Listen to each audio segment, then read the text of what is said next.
പ്രകാശ് കനത്ത പോലീസ് വിന്യാസത്തിനിടയിലാണെങ്കിലും അണികൾ പ്രക്ഷുബ്ധരാണ് കോഴിക്കോട്ടും. തീർച്ചയായിട്ടും മാധവ്, അണികൾ പ്രക്ഷുബ്ധരാണ്. ഇവിടെ ഇപ്പോൾ കുറച്ച് നേതാക്കൾ, വസീഫ് അടക്കമുള്ള നേതാക്കൾ മുഹമ്മദ് റിയാസിന്റെ വീട്ടിലേക്ക് വരികയും അകത്തേക്ക് കയറ്റി വിടണമെന്നുള്ള ആവശ്യം ഉന്നയിക്കുകയും ചെയ്തു. പക്ഷേ പോലീസ് വലിയ തരത്തിൽ ബന്ദോബസ്താണ് ഒരുക്കിയിരിക്കുന്നത്. അകത്തേക്ക് ഈ ഘട്ടത്തിൽ കയറ്റിവിടാൻ കഴിയില്ല എന്നുള്ള നിലപാടാണ് സ്വീകരിക്കുന്നത്. ഇതിനെതിരെ പ്രതിഷേധവുമായി ഇവിടെ എത്തിയ പ്രവർത്തകർ കൂടി ഇപ്പോൾ മുദ്രാവാക്യം വിളിച്ച് രംഗത്ത് വരുന്ന സാഹചര്യമാണ് ഉള്ളത്. അതേസമയത്ത് തന്നെ പ്രാദേശിക നേതാക്കൾ ഇടപെട്ട് ഇവരെ പിന്തിരിപ്പിക്കാനുള്ള ശ്രമങ്ങൾ കൂടി നടത്തുന്നുണ്ട് എന്നതാണ് പ്രധാനപ്പെട്ട കാര്യം. ഏതായാലും മുദ്രാവാക്യം വിളിച്ചുകൊണ്ട് ഇവർ പ്രതിഷേധിക്കുന്നു. മുഹമ്മദ് റിയാസിന്റെ വീടിന് മുന്നിലാണ് ഇത്തരത്തിലുള്ള പ്രതിഷേധങ്ങൾ നടക്കുന്നത്. രാവിലെ മുതൽ ഇത്തരത്തിലുള്ള പ്രതിഷേധങ്ങൾ നടക്കുകയും ചെയ്യുന്നുണ്ട്. വലിയ തരത്തിലുള്ള പ്രതിഷേധത്തിലേക്ക് പോവുകയാണോ? അതെ അതെ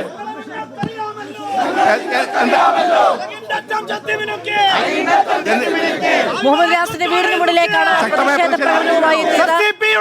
എന്താണ് പറയാൻ അവിടെ വീടിനുള്ളിലേക്ക് കയറാനുള്ള ശ്രമം പ്രവർത്തകരുടെ ഭാഗത്തു നിന്നുണ്ടായി. പോലീസ് ഒരു നിര പോലെ നിന്ന് പ്രതിരോധിക്കുകയാണ്. ഉപയോഗിച്ച് തകർക്കാൻ വേണ്ടി ശ്രമിക്കുകയാണ്. ഇവിടെ ഇലക്ട്രൽ ബോണ്ട് വഴി കോടിക്കണക്കിന് രൂപ വാങ്ങി ഈ തെരഞ്ഞെടുപ്പിന്റെ അകത്ത് വലിയ കള്ളപ്രചരണം നടത്തി അധികാരത്തിൽ വന്നതാണ്. VD സതീശനും RSSും തമ്മിലുള്ള ഡീലാണ്. ഇതിന് മറുപടി പറയേണ്ടത് മുസ്ലിം ലീഗ് ഉൾപ്പെടെ ജമാഅത്തെ ഇസ്ലാമി ഉൾപ്പെടെയുള്ള ആളുകളാണ്. ഇപ്പൊ തിരിച്ചറിയാണ് ആര് തമ്മിലാണ് ഡീല്, ആര് തമ്മിലാണ് ഡീല് എന്ന് പറയണം. അത് പറയാൻ വേണ്ടി ഇവിടുത്തെ ന്യൂനപക്ഷ സംവിധാനത്തിന്റെ അകത്ത് വർഗീയത പറഞ്ഞിട്ടുള്ള ജമാഅത്തെ ഇസ്ലാമി ഉൾപ്പെടെയുള്ള ആളുകൾ ഇതിന് ഉത്തരവാദിത്തം ഏറ്റെടുത്തുകൊണ്ട് ജനങ്ങളോട് മറുപടി പറയണം.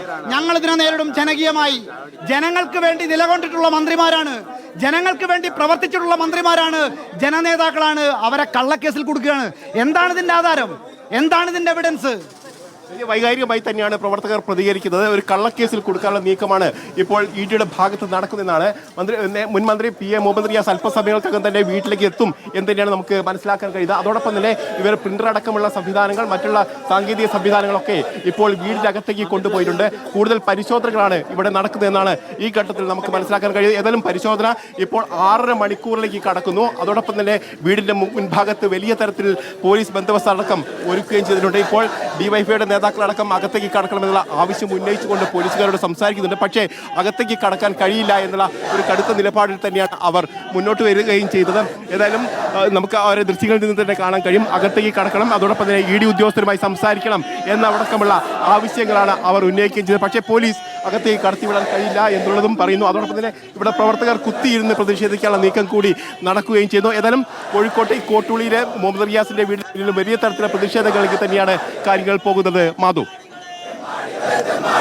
കോഴിക്കോടും പ്രക്ഷുബ്ധരാണ്. കോഴിക്കോട് റിയാസിന്റെ PA മുഹമ്മദ് റിയാസിന്റെ വീടിന് മുന്നിലേക്കാണ് പ്രതിഷേധവുമായി അണികൾ എത്തിയത്. വീടിനുള്ളിലേക്ക് തള്ളിക്കയറാനുള്ള ശ്രമമുണ്ടായി. പോലീസ് കർശനമായി അതിനെ തടയുകയും ചെയ്തു. അതിനെ തുടർന്ന് വളരെ പ്രക്ഷുബ്ധമായിട്ടാണ് അണികൾ പ്രതികരിക്കുന്നത്. ഇലക്ട്രൽ ബോണ്ടിലൂടെ പണം വാങ്ങി ആസൂത്രിതമായി നടത്തുന്ന രാഷ്ട്രീയ വേട്ടയാണ് ഇത് എന്ന് പറഞ്ഞുകൊണ്ടാണ് പ്രതിഷേധം നടത്തുന്നത്. കോൺഗ്രസ് BJP കൂട്ടുകെട്ടാണ് എന്ന ആരോപണം കൂടി ഉന്നയിക്കുന്നു. വൈകാരികമായ പ്രതികരണമാണ് എല്ലായിടങ്ങളിലും CPMന്റെ അണികളുടെ ഭാഗത്തു നിന്ന് ഉണ്ടാകുന്നത്. റെയ്ഡ് നടക്കുന്ന ഓരോ ഇടങ്ങളിലും അണികൾ കൂട്ടം കൂട്ടമായി എത്തുകയും പിരിഞ്ഞു പോകാൻ സന്നദ്ധരാകാതെ നിലയുറപ്പിക്കുകയും ചെയ്യുന്നുണ്ട്.